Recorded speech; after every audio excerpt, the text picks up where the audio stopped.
Those of you that are bear fans, I will try to keep my comments, formal comments, limited so that you can be home in time for the kickoff.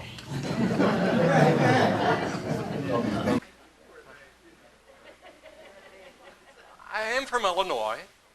I grew up in Chicago, so you won't hold it against me?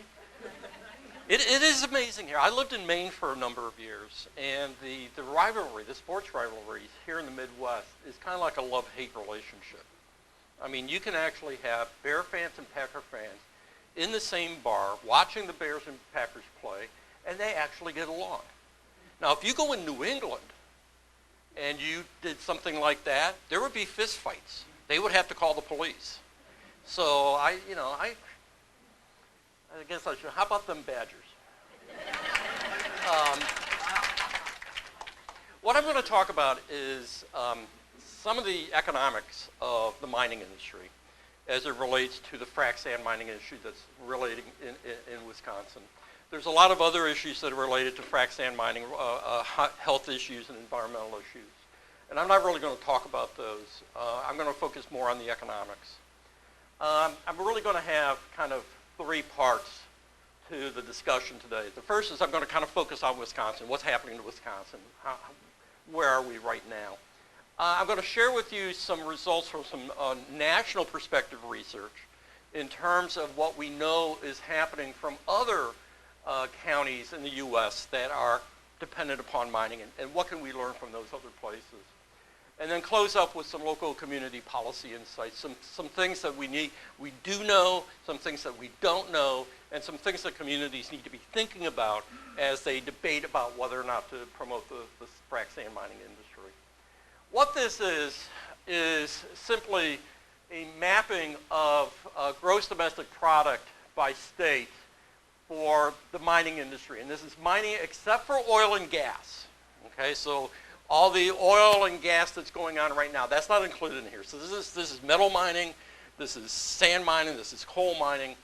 And you can see that Wisconsin is kind of right about in the middle.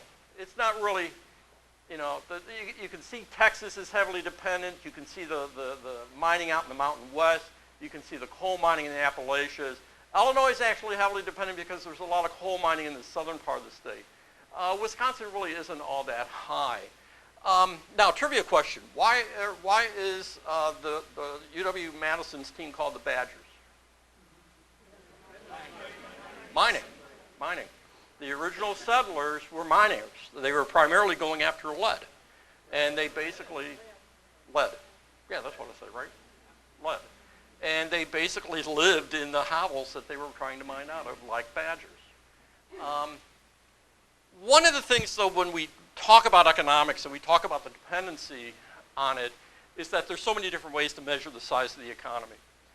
For example, if we look at employment in the same industry, we get kind of the same patterns that's occurring here.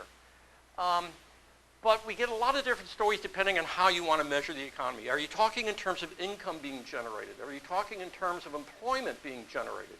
Are you talking in terms of gross domestic product? What is your metric of the economy? You're going to get different answers depending on which one you're really interested in. Okay, so for example, if your policy is we want to promote jobs, then you want to focus on that side of it. But if you really are more interested in saying, no, we want better paying jobs, okay, maybe fewer jobs but better paying, then we want to look at some other things. Okay, so you can really, and this, how many of you have heard that you can make statistics tell you anything you want? Right? Well, I can do it with what measure of the economy do you want to use? I can make mining look really good, or I can make mining look really bad, depending on what measure of the economy I want to use. Okay? Now, this is simply gross domestic product or gross state product. And what we've got here is kind of a growth index starting in 1989 up until 2012. That's the most current year that we have data for. And what this is kind of a, from one year to the next, is kind of a percent change. And we're looking at a couple of things here. Is the industry trending upwards? Is it trending downwards? How stable is it? How much is it bouncing around? What we've got here for comparison is the United States, Minnesota, the Great Lakes, and then Wisconsin. Wisconsin's the dark line here. You can notice that mining, non-gas oil, is really not what you would call exploding in terms of gross domestic product. Okay, there's steady growth there, but the frac sand mining really has kind of come in this period right here. There really hasn't been an explosion that one would expect to see with the mining, the frac sand mining that's coming on. Okay? Now that, Minnesota, that's the iron ore. That's the iron ore, the iron range up there. Okay, that's not frac sand mining. Minnesota has been much more aggressive in terms of not allowing frac sand mining to go in. Okay, so that's iron ore. Okay, now what about employee compensation?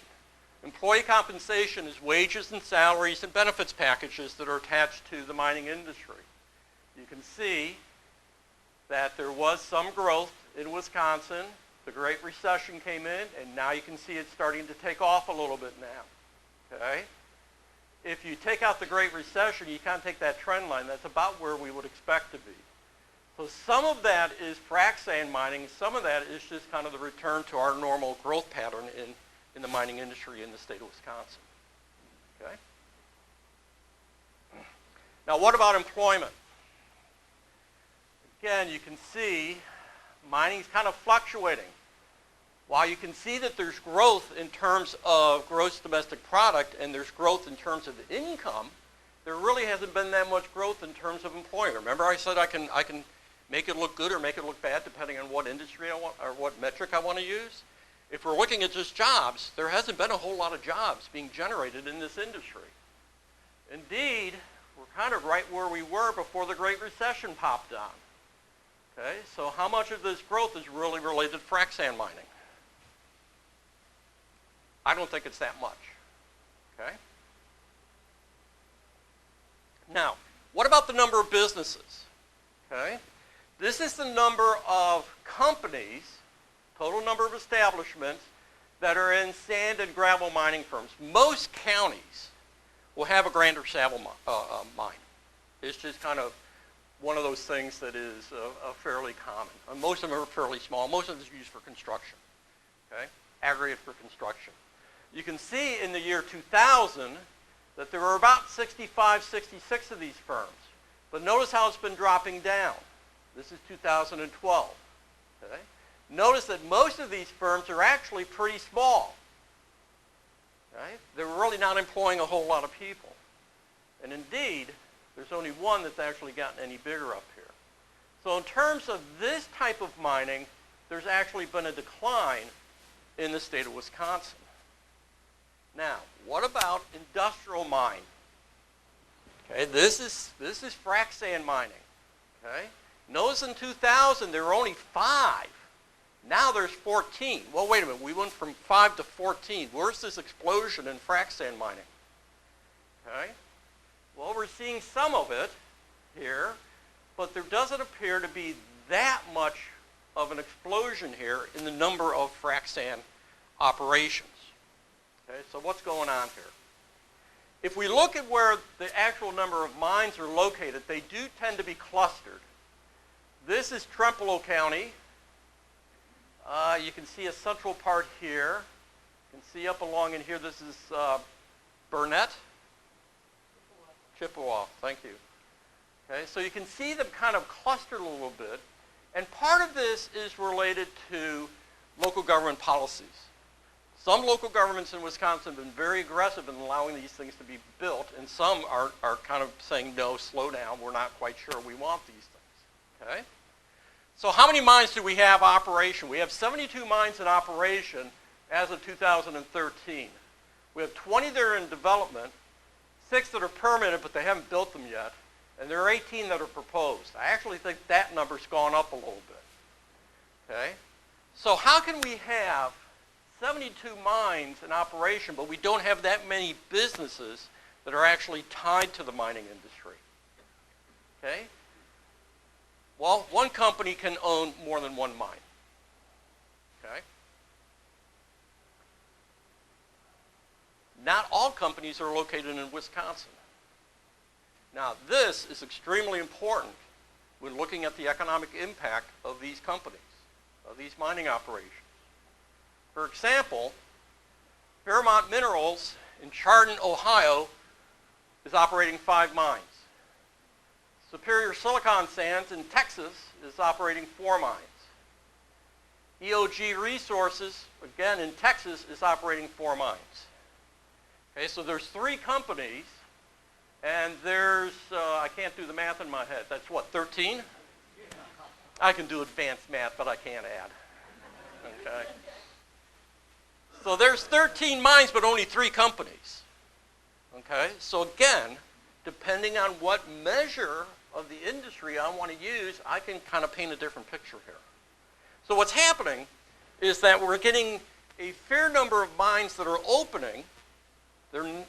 Most of them are not that big, and they're owned by companies that are not Wisconsin companies. Now, this is really important when we talk about the economic impacts here. Okay? The Chicago Tribune estimated that about $40 of the $110 per ton price is pure profit. Okay? This is, now you know why it's like a gold rush mentality around these things. These mines are extremely profitable. Okay?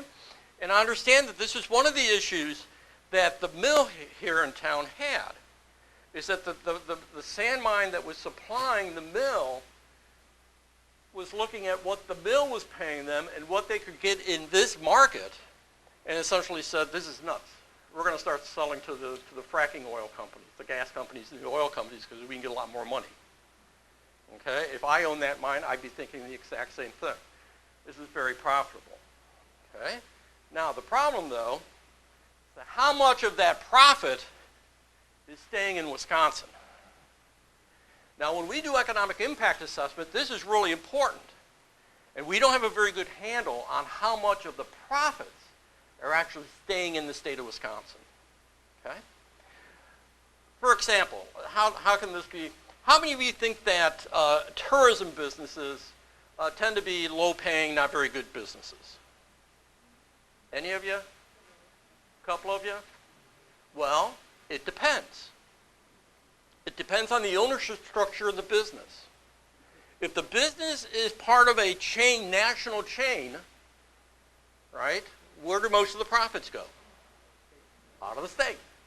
If the company's locally owned, where do those profits go? Stays in the local community. It's the exact same thing here with the mines. Okay? Now, this is difficult for us to estimate because a lot of these companies are private companies and they don't share the information with us in terms of how much is staying here and how much is leaving. Okay? But this is something that I'm not sure if legally communities can do this, but if a community has got a couple of different mining companies coming in and saying that we would like to operate a mine here, from a purely economic development perspective, you'd want to have a locally owned mining company doing that. Okay? Why? Because those profits will stay in the local economy. Okay? Now, I'm not a lawyer, I'm not sure about the legalese, as if the town can legitimately say, we're not going to permit you because you're from Texas, but we can permit you because you're from Wisconsin. I'm not sure that would go over too well. Okay? But the economics of it would simply say you want to have that local company doing it. Okay? Now, in order to get an idea on what the actual economic impact here is, what we're going to do is that we're going to look at the number of jobs. Let's not really think about the profits right now. Let's think about the jobs that are attached to it. Okay? The Wisconsin Economic Development Corporation estimates that there's about 10 jobs per frac sand mine. Okay? And there's 50 to 80 jobs for every processing facility or combined operation, where the processing facility and the mine site are co-located. Okay? If we know the number of mines that are in operation, we know the number of processing plants that are in operation, and we use that number, and let's go conservative and use that number, we know that there's about 2,780 people employed in Wisconsin in the frac sand mining industry. Okay, that we got a pretty good idea of. Okay? That I can use to do economic impact assessment with. Okay? So what we did is that we used an economic model of the state of Wisconsin. Okay? What we wanted to do is to kind of generate a multiplier effect. Okay? The economic impact model here is what's called an input-output model. You can think of it as a snapshot of the economy. Okay? And if you're looking at think of it in terms of a spreadsheet. It's a spreadsheet of the economy. And if you're looking down the columns of that spreadsheet, that's demand. Those are people that are buying things in the economy. Those are businesses, those are households, that's government. And if you read across the rows, that's supply. That's businesses that are selling things. That's households that's selling labor. Okay? Any individual cell is kind of supply and demand hitting up together. Okay? So what we can do then is that we can use this spreadsheet of the economy to trace how money ripples through the economy. And we use that to come up with what's called economic multipliers. If we tweak one part of the economy, well, supply has to equal demand, we can trace that through. And that's what these models do. So what we end up with is that we have about 2,780 jobs. There's about $200 million in labor income there. That's wages and salaries. There's about $385 million in total income. That's kind of like gross domestic product. And there's about $600 million in terms of industry sales. The multiplier effect are these two components right here. Okay, and we get a total effect of about 5,500 jobs. Okay? So what we've got is an economic multiplier attached to frac sand mining of about 1.9, almost 2. For every job in frac sand mining, there's going to be another job generated elsewhere in the economy. Okay?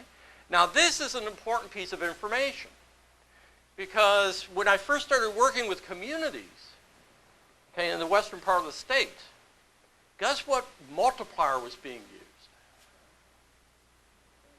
10. For every job in frac sand mining, there will be 10 additional jobs created elsewhere in the economy. That's just flat out wrong. Okay? So this one little piece of information right there actually helped put things in context a little bit. Okay? How many of you have heard about Tesla putting a new plant in Reno, Nevada? Have you heard about that? The state of Nevada has given Tesla hundreds of millions of dollars to attract that plant to Nevada. Okay? The governor of the state of Nevada has been using an economic multiplier to justify that use of public monies. Guess what the economic multiplier that governor is using? For every job at Tesla, there will be an additional X number of jobs elsewhere in the state of Nevada. Guess. 20. 80. 80.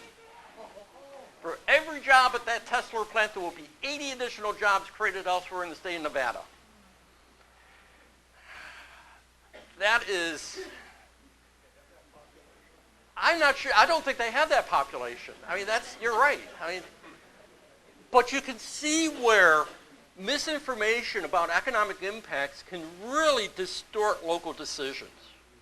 Remember when a lot of these frac sand mines were just starting to come online, we were in the middle of the Great Recession, right? We were trying to come out of the Great Recession. These are remote, small communities with a multiplier of 8 and 10. What you're thinking? Hell yeah! Let's dig up everything. Okay? This little thing is really fairly important because it puts context on it. Okay, we can also see for every dollar of labor income that's generated there, there's an additional 60 cents, 61 cents For every dollar of total income that's generated there is about another 56 cents generated.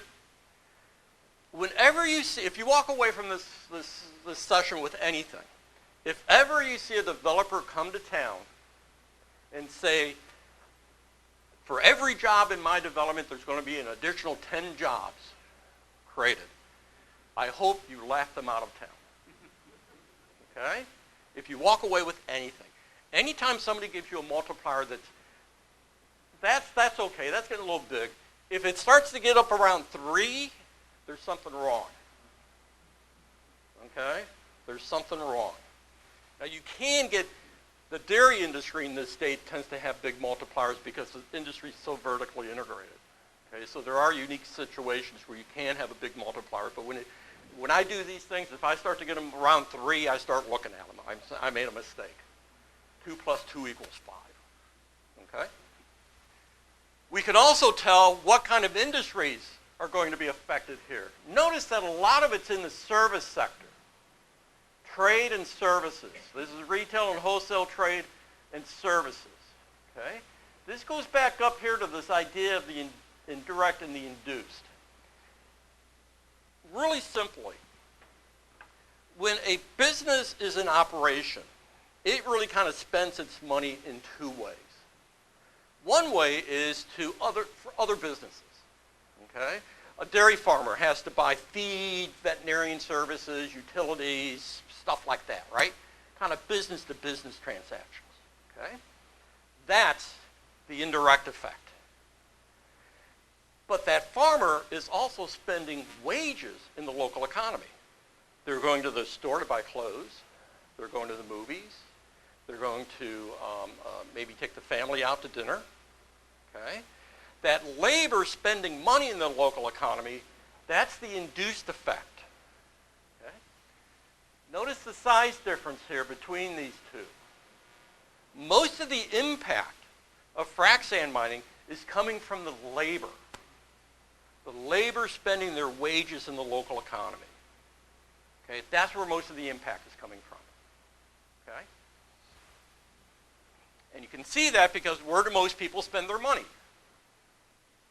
These 2 sectors. Okay? Now, when you get into really smaller, more rural communities, what do you think is going to happen to that size of that multiplier? Remember, this is for the state of Wisconsin. When you get into some of these smaller, more rural communities, what do you think is going to happen to that multiplier? It's going to go down. Why do you think it's going to go down? No place to spend their money. Exactly. Okay?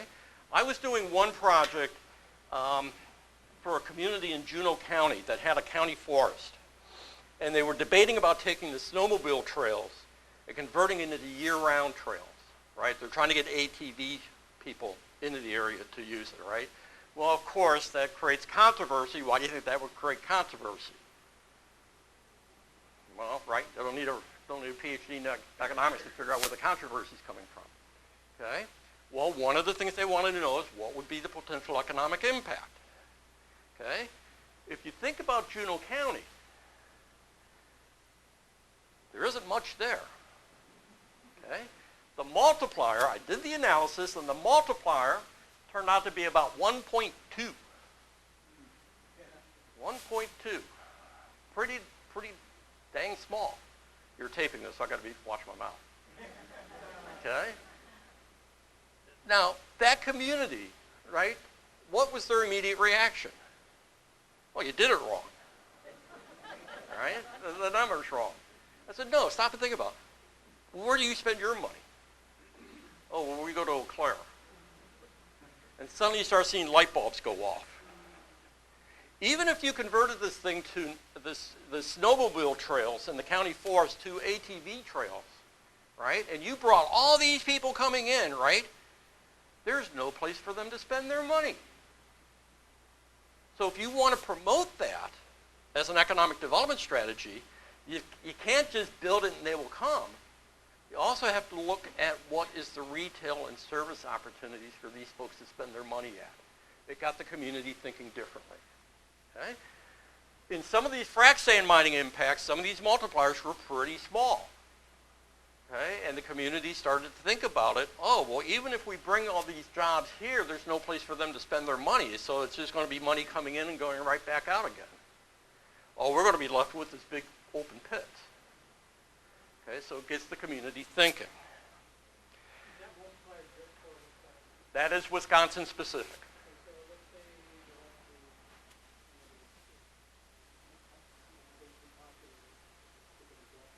It would probably go up.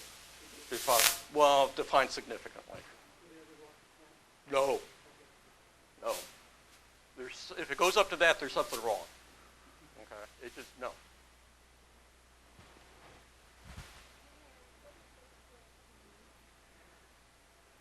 Transportation, public utilities, what's the I?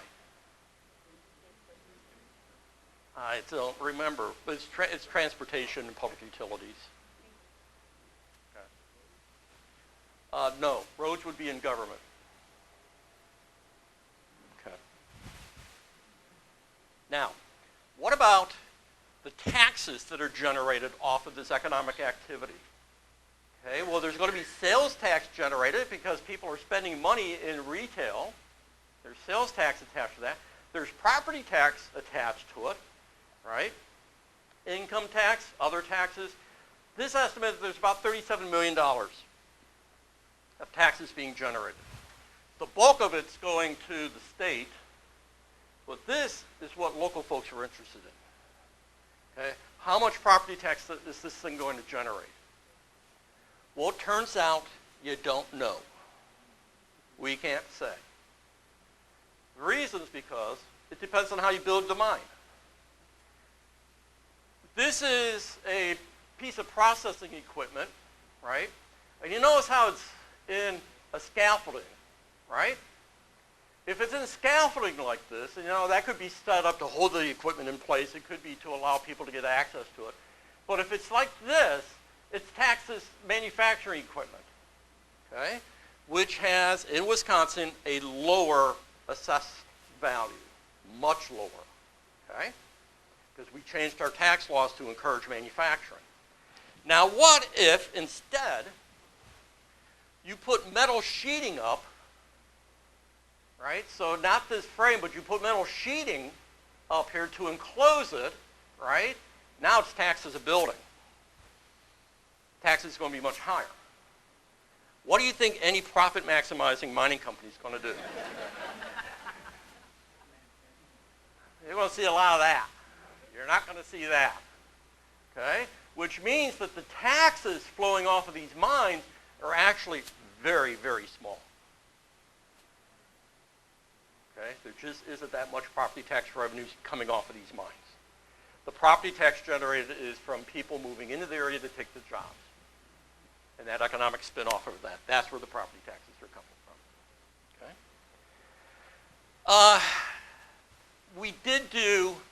We have a series of fact sheets. I thought about printing out a bunch of these. But if you want to take a look at these fact sheets, if you Google Buffalo, because these are all on the Buffalo County website, Buffalo, UWEX for extension, mining, those three words, it will take you to the site that this stuff is on. Okay? So what I want to share with you specifically are the results of these two studies. Okay? What we wanted to do was to look nationally. Okay? And this is data. This is mining employment, non-gas, non-oil. It's for the year 2000, and these are non-metropolitan counties. So these white spaces, this is not holes in the data. These are metropolitan. That's Denver. These are metropolitan areas. There's the Twin Cities. Okay. There's Stevens Point. What county is Stevens Point in? Thank you. It's a metropolitan county. It's not missing data. There's Chicago. Okay.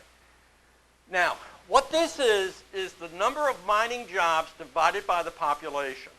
Okay? The yellow is there is no mining going on. Lots of yellow here.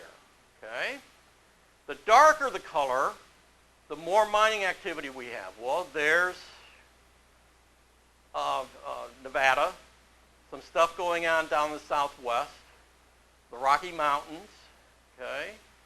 That's not oil and gas. This is non-oil and gas mining.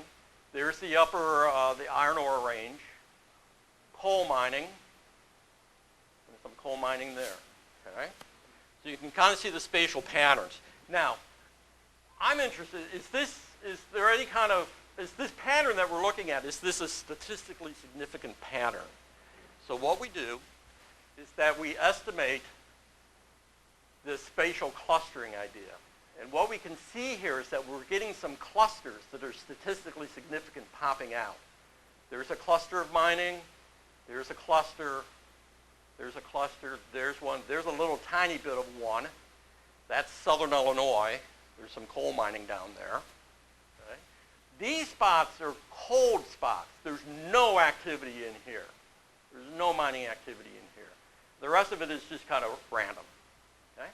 Now, what I wanted to do is I wanted to find out whether or not counties, non-metropolitan counties, rural counties, that were more dependent on mining, right? How were those counties compared to other counties along a series of different kind of ways that we measure the economy? So what we did is that we did some simple correlation analysis. Where this would be mining dependency. This would be counties with little or no mining. These would be counties with a lot of mining activity.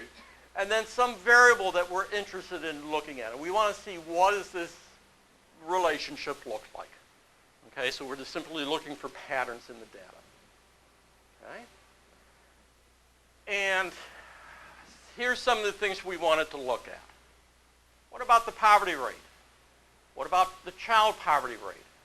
Income inequality, the unemployment rate, violent crime rate, property crime rate.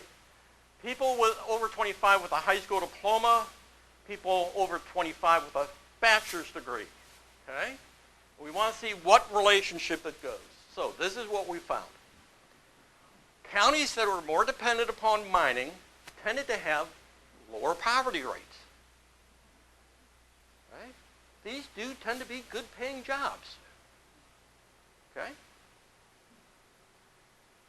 Lower levels of income inequality. Okay? Now this is of interest to economists because the kind of the hollowing out of the middle class, there's a lot, we really don't know what that means for the economy. Okay, so we're kind of interested in this stuff long term. Okay? But there are higher rates of unemployment. You will find that areas that have higher levels of mining will tend to attract people that are looking for employment. Unfortunately, some of these folks may not be employable. Okay?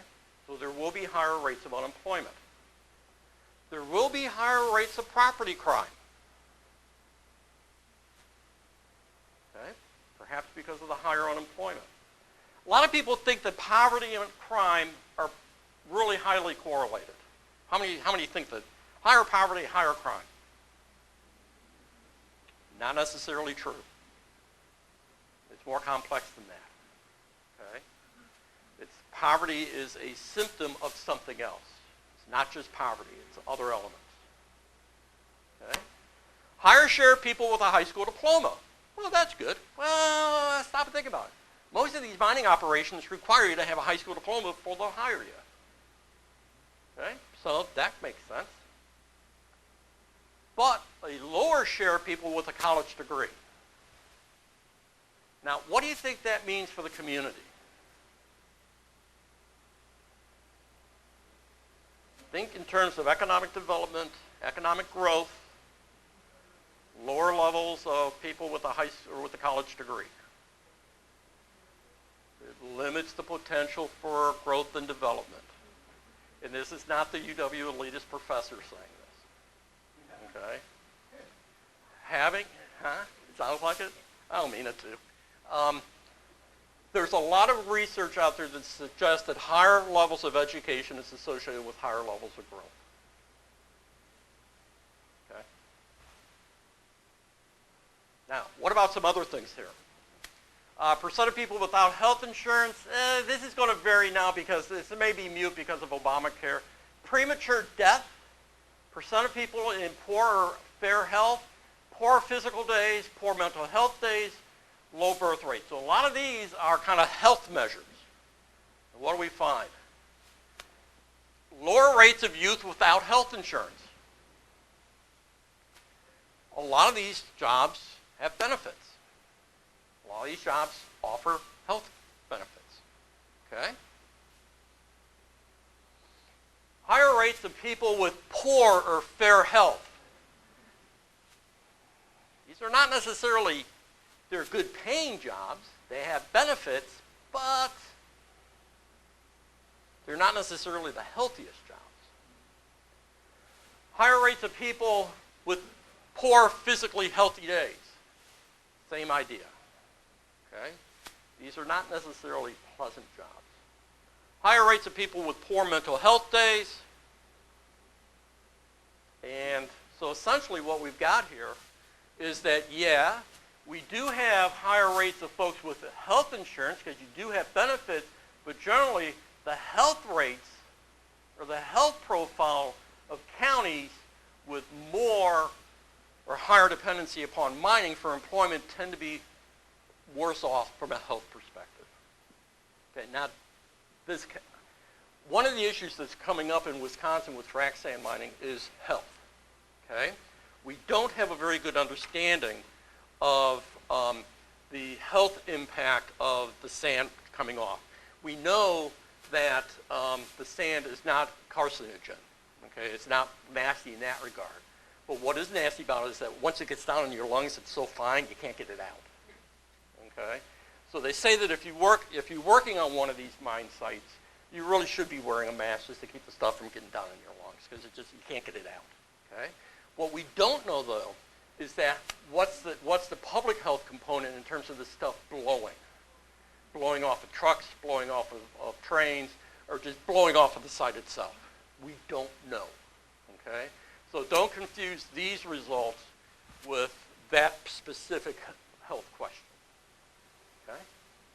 Now, what about some other characteristics? Smoking, adult obesity, binge drinking, chlamydia rate. I had the data, I wanted to look at it. Teen birth rate, single parent household, ozone days. Okay? Higher smoking rates. Okay? Lower obesity rates, although this relationship is weak statistically. Lower rates of STD. I should take this out. I should take that out. Lower teen birth rates, primarily because of higher access to health care. Okay. Poor health ozone measured in terms of ozone. Okay. So the bottom line here is that there are some positive things attached to these types of jobs, and there's some negative things attached to these jobs. Okay? Now, one of the things that I wanted to look at is simple growth model. What I want to do is look at that map in 2000, and look at how those counties progressed up to 2007. Now, I stopped at 2007 because, well, what happened in 2008? Boom, right? So if I model 2000 to 2008, 2009, 2010, I don't know if I'm capturing the Great Recession or if I'm actually capturing something. So I cheated and said I'm going to 2007. Okay? We're looking at 3 measures of economic growth: change in population, change in employment, change in per capita income. Okay? For what I'm going to share with you now, I'm looking at non-adjacent, remote, non-metropolitan counties. The reason I picked those is because when you look at where most of the frac sand mines are occurring, they're in remote rural counties. Okay? So these counties are most representative of the types of counties in Wisconsin that we're concerned about. Okay? So that's what I'm looking at. Okay? Now, I'm going to go through every one of these numbers in excruciating detail. Okay? These are the different things that we controlled for. So, ethnic diversity, how old is the county, education. These are just things that we tried to control for. But what we're interested in is this bottom stuff here. Okay? So, what do we got? Okay? Population growth. First of all, higher dependency on mining for employment in 2000 is associated with, what can we find out? Slower rates of population growth.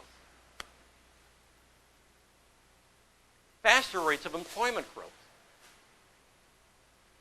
Faster rates of per capita income growth. So what is this? The story that I get out of this is that these are good paying jobs. It's a growth sector in terms of employment, but nobody wants to live next to these things. All right, so what's your metric of economic growth? Jobs? Yeah, okay, let's promote these things. Income? Okay, let's promote these things. Getting families to move here? No. Okay, it depends on what your measure of economic growth is. So, what are some of the summary findings? There does not appear to be an explosion of jobs related to frac sand mining in Wisconsin. Lots and lots of media coverage, lots and lots of discussion, lots of mines opening up, but it doesn't appear to be a huge amount of job growth occurring with these mines. Mining as an industry within the U.S. is inherently unstable through the flickering effect. What happens with mining is that mining is very sensitive to what we call commodity prices. Okay, what's the value of the stuff being mined? If the price is high, we're going to dig it out as fast as we can. But if that price starts to drop, what do we do with the mine? We shut it down. Okay, so what happens to employment with that mine? Boop, boop, boop, boop, boop, like that. So mining, by definition, is a fairly unstable industry. Okay? Now, as long as the price of gas or the price of oil stays up above $100 a barrel, right? We're probably going to see continued growth in this stuff. Okay? But what happens if we suddenly put in environmental regulations on how we can do this fracking? What's going to happen to the demand for the sand? Okay? What's going to happen if we start digging up too much sand? Supply starts to shift out because we're digging up a lot of sand. What happens to the price? It goes down. What happens to the mines? They shut down. We're actually seeing early indicators that some mines in Wisconsin are actually shutting down because the price, we overbuilt. Okay? We overbuilt. This is something that communities that want to promote mining as an economic development strategy have to prepare for. They have to prepare for this flickering effect. Okay? The ownership structure of the mine is really, and the resource itself, is really an important influence on the degree of economic impact and subsequent growth. Where are the profits going to? Okay? One of the things that a colleague of mine at Pennsylvania State University got in kind of hot water with the governor there a few years ago. Because one of the arguments for promoting frac mining in parts of rural Pennsylvania was that the people that owned the land were suddenly getting huge payments. You had poverty farmers that were being handed a check for $2-3 million.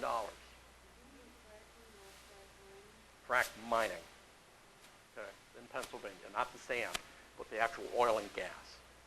Okay, the land. We want to buy your farm because there's oil underneath it, and we're going to hand you a check for $3 million. All right. The argument is all this money's coming into these poor rural communities. My colleague did a study to find out who actually owned a lot of that land. Half of the owners of that land lived in either Pittsburgh or Philadelphia.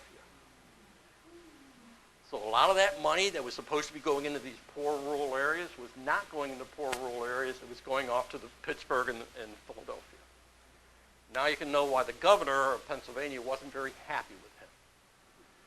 Okay? Summary some of the findings. One of the things that if you read any of the literature on this, one of the things you hear about is this thing called the resource curse.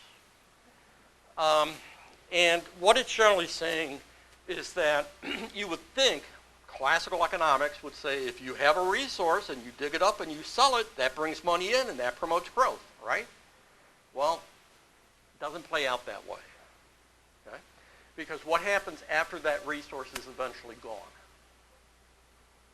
Okay? It dries up. It dries up. A lot of the resource curse literature is really looking at it in an international development perspective.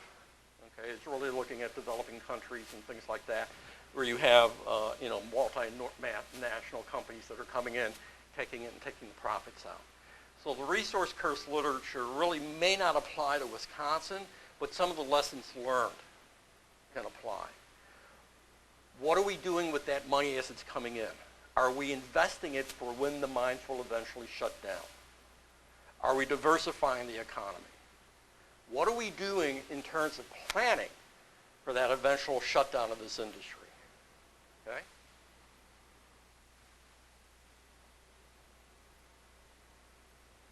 One of the things that the research does consistently suggest, communities that are more heavily dependent on mining for employment tend to experience greater negative impacts after the mine closes than positive impacts while the mines are in operation. Okay? There's one study that was very well done that was looking at some Mountain West, big mines out in the Mountain West. And what they showed is that for every 10 jobs, you would get about 3 jobs while the mine is up and operating. So a multiplier, not a very big multiplier, right? But the important thing is that when the mine shut down, you actually lost 4 jobs. So going up, you gained 3 jobs, but when the mine shut down, you lost 4 jobs. You're worse off after the mine shut down than you were before the mine opened up. That's the resource curse.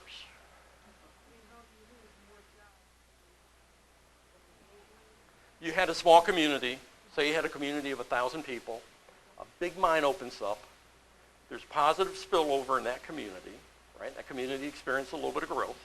Okay? The mine's operating, now the mine shuts down. The community loses what it gained, and it actually loses more than it originally gained. Well, how do you get over-investment? You get into these ideas of thresholds, and say, for example, you get a couple of new restaurants that open up.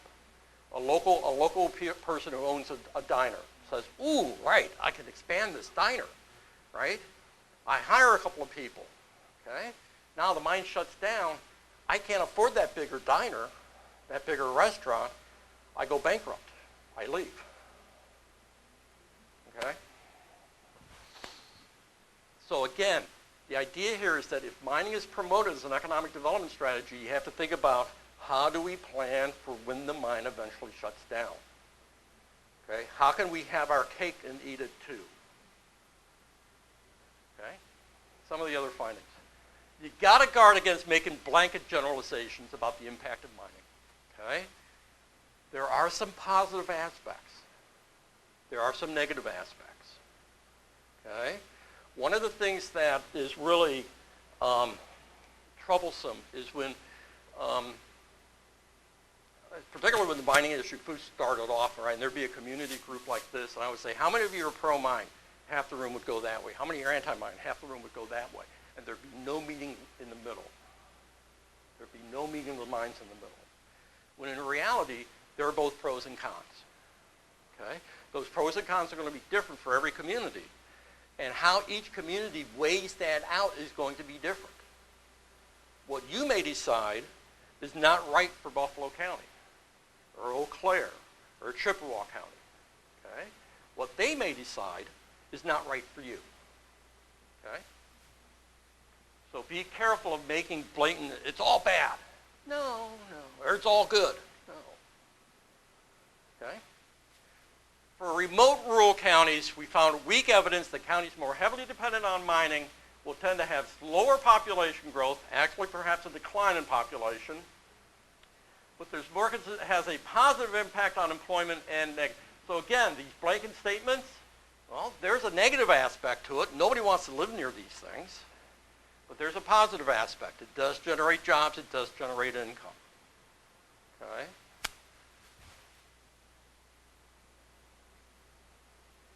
Issues to consider. Is mining consistent with other sources of economic activity in the region? Okay? Again, what is a big industry? And I don't mean the mill. What's another big industry in this part of the state? Agriculture? Tourism. Okay? Tourism. Let's stick with that one. Is mining complementary to tourism? Okay? Huh? It depends. It depends. Okay? The mine itself necessarily isn't all that bad. All right? You can build berms. You can actually set them up so that you can't really see them and they actually look okay, right? But where's the conflict? Truck traffic. Okay? If you're trying to promote tourism and you have a lot of truck traffic, are those two compatible? Can you create it so that they can be compatible? Have your cake and eat it too. Okay? Agriculture. Okay? If we're digging up all the farmland, can we plant anything on it? Okay? What about if we dig it up and then reclaim it and plant on it again? No?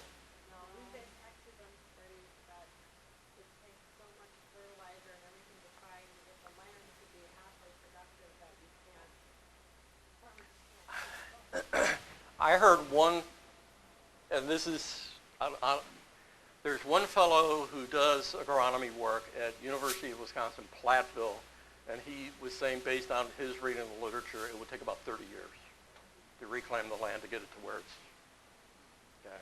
I mentioned that in a meeting, and a farmer just said, you're wrong.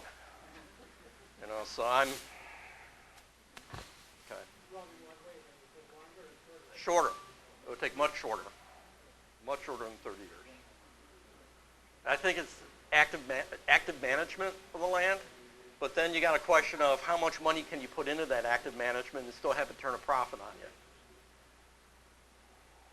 you. Okay? Is the public infrastructure, transportation network sufficient to support the mining operation? Are sufficient public resources, tax revenues available to maintain the infrastructure in the face of increased deterioration through usage? This is the roads. Okay? This is the roads. Most of the sand mining is being shipped by truck. Okay? These are heavy vehicles. It's not so much the frequency of the trips, although that's a hassle for tourists. Okay? It's the weight. A lot of the roads were not built for that kind of weight. Okay?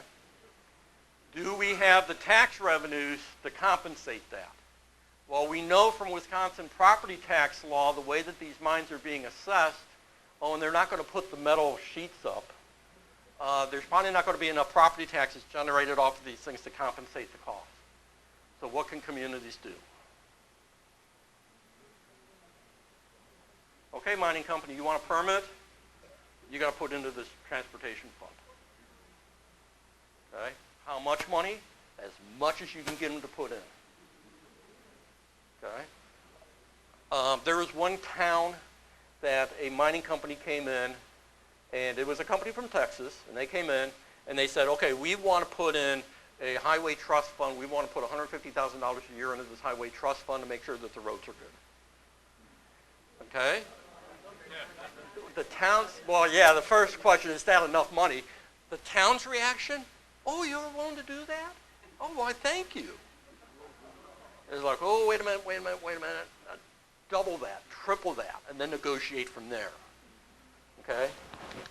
But why is the mining company willing to do that?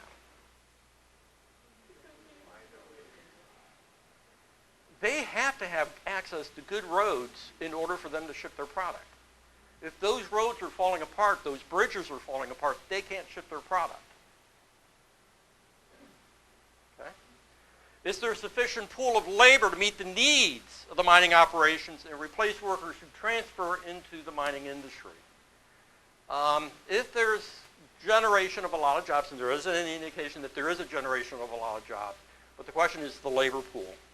Okay, where are the people going to come to take these jobs? Build it, they will come. That doesn't work. Okay, that's one of the questions with the iron ore mine, is that where are the people to fill those jobs going to come from?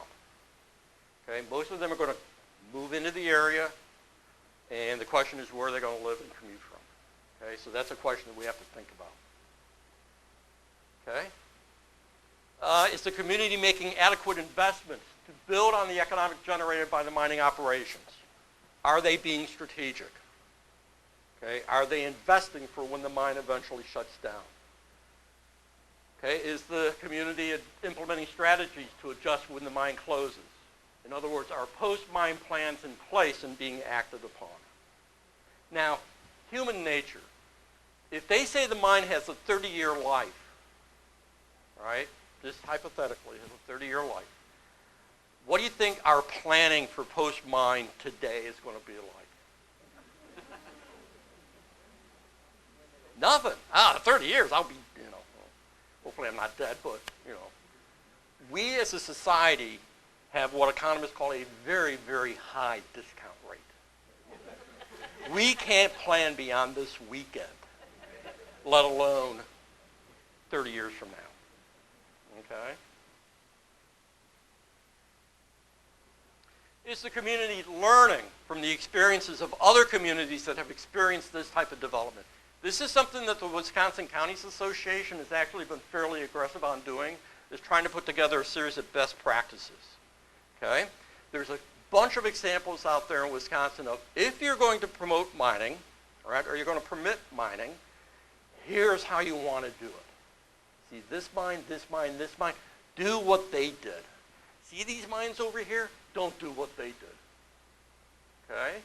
And Wisconsin Counties Association has been pretty good about developing a series of these types of things. Learn from what other communities have done, particularly their mistakes.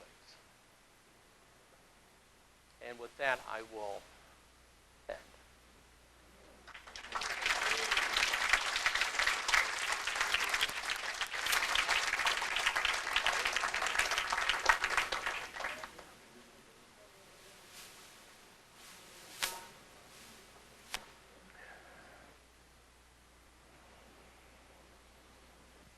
Questions, comments? What's happening in North Dakota? 30 years ago, North Dakota couldn't find enough people to run a county. Oh. Suddenly they haven't got enough housing for the people. What's happening there is that what's happening here with the whole frac sand mining is that the fracking is actually going after oil and gas. Okay? And the technology is such that the oil and gas is trapped in rocks. And they use hydraulics and whatnot to break the rocks open to get the oil and gas out. And they need to keep those rocks open. That's where our sand comes into play. Okay, because it has certain characteristics that makes it very conducive for that to operate. Okay? So if the oil and gas fracking industry caved in on itself, the demand for our frac sand would disappear. Now what's happening in the Dakotas is two things happening. One is you have very much of a gold rush mentality. And you're having, there's two phases to these mines operating, not frac sand mines, but these oil and gas wells operating. One is to actually drill the thing and get the thing operating. That's fairly labor intensive, and you will see an inflood of people working these things. Once they are up and operating, it only takes a handful of people to keep it running. So you see this flood of people moving in, working the mines, working the wells, right? Then once they're up and running, they leave. So what you see in these really remote rural counties or remote rural areas is you start to see what's called man camps. And what they're bringing in is they're bringing in cheap mobile homes. And they're essentially setting up mobile home camps. It's kind of like the old logging camps from long ago. You'll see these young guys coming, they're mostly young guys, coming in, working 12-hour days, whatever OSHA rules are, 12-hour days, 6 days a week, and they're living in these man camps, and all they're spending in the local economies, they might be buying pizza and a 6-pack of beer. They're sending the rest of the money home. Okay? Now you are seeing spillovers in some of the more larger cities, okay, because you do see the support industries popping up that will stay there, and they are tending to cluster in those larger cities. Okay, but in terms of those rural areas where the actual mines are at, it's that flicker effect. They come in, boom, boom, boom, boom, boom, and then they leave, and they move over. Is that? Where are they now? They're moving their way into west or to eastern Montana. There's still a lot of activity there. They haven't got it all the drilling done. They're working on it. I have no idea how long it's going to take, but they're moving towards Minnesota, or not Minnesota, Montana.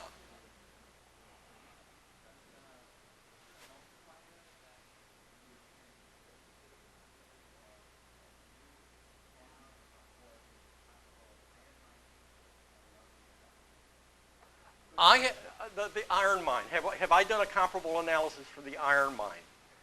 Yes, I have. And the multiplier for what the company came out is way too high. Okay. The problem with the coming up with the economic impact of the iron mine is where the worker's going to live. Okay. A lot of the communities up there are presuming that if there's 5,000 jobs generated there, they're all going to live within a very short distance of that mine. Well, there's not enough housing. Are you sure they want to live there? People are willing to commute. How far are they willing to commute? There's just too many questions that we don't have answers to. I know the fellow that did the assessment, did the impact assessment for the mining company.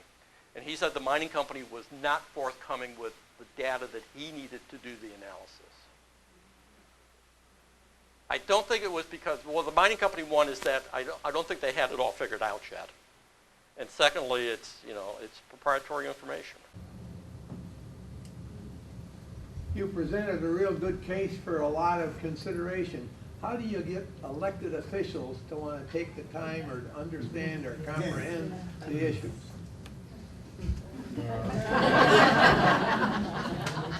Oh, you're retired.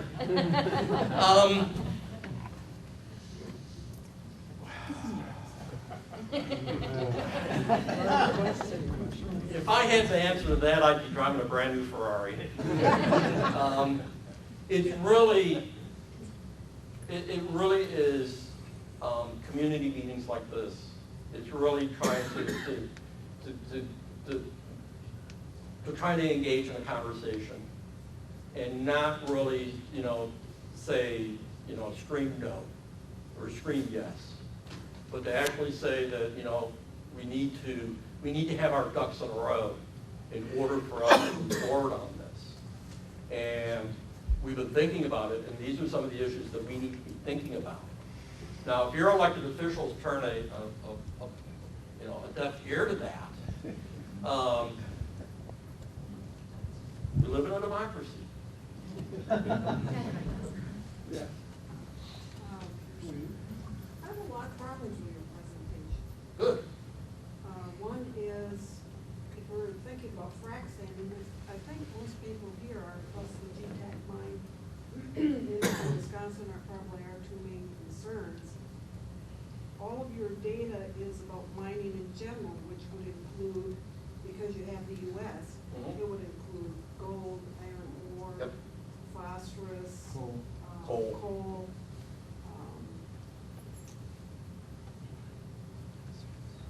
Stuff for nuclear power, that's mining too. Well, that's out in Canada. Oh, no, it's down in the southwest, it was anyway.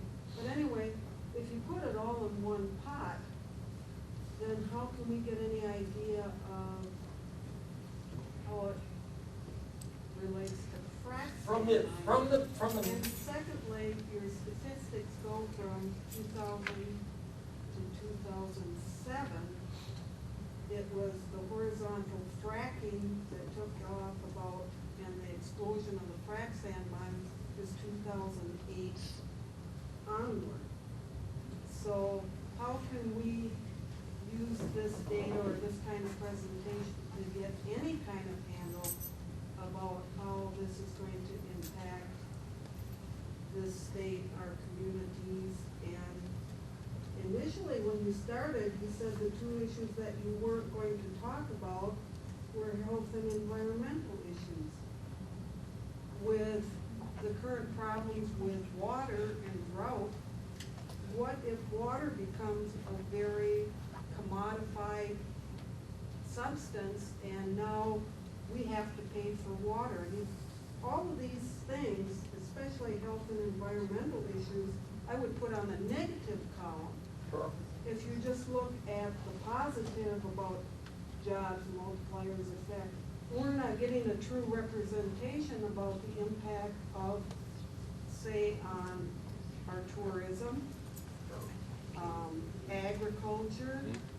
If we don't know how frac sand mining, the recoverability of land, if we don't know the settling of silica dust on the crops, if we don't know any of those issues, those are also economic issues. So how can we grapple with it? When I was given 1 hour to talk, not a week. And secondly, from the first point, from the economy's perspective, we don't care if you're digging up iron ore, coal, sand. It doesn't matter what you're digging up. What matters is how the companies are spending their money, how many workers you have, and what are you paying those workers. Okay? So as far as the economy is concerned, it doesn't matter. So that's the only paradigm you're using. Yeah. The community has to look at more than that. Yeah. You know what, they're gonna have to close this. Economic You can impact. come up and talk with them afterward. Yeah. But, we need to get put away and things like that. Thank you very much.